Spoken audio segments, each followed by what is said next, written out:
যুগ সমস্যা সমাধান করিবারে কিছু বাস্তবাদী কথা তুলে ধরতে হবে।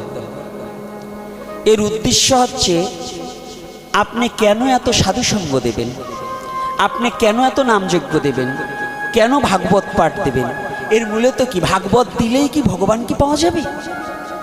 যদি ভাগবত পড়লে ভগবানকে পাওয়া যেত তাহলে ওই লাইব্রেরিয়ান আগে পেত। গীতার উপর তুলসী দিলেই যদি ভগবানকে পাওয়া যেত তাহলে ওই লাইব্রেরিয়ান আগে পেত। আপনি কি জানেন শ্রীমদ্ ভগবত গীতায় লাগছে যে আমি গীতাকে আশ্রয় করিয়া ত্রিলোক পালন করি।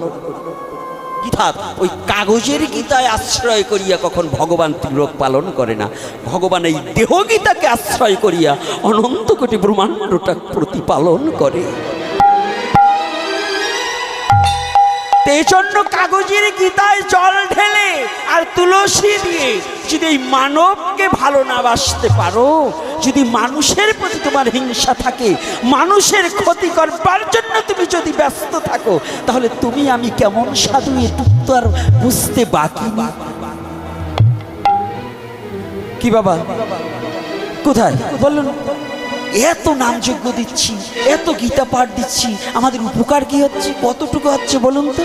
আরো কি হচ্ছে জানেন?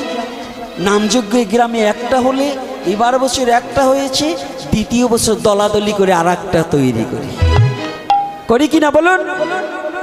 ভাগবত পাঠ এই ভক্তবাড়ি হচ্ছে, পরশুদিনকে বালাবাড়ি দেব, তারপরের দিন অমুক বাড়ি দেন, দিতে কোনো বাধা নেই। কিন্তু যদি হিংসা করে কেউ দেন, তার আপনার ধর্ম না আর অধর্ম, আপনি নরকের কীট, আপনার জন্য নরকের দরজা খুলে বসে রইল।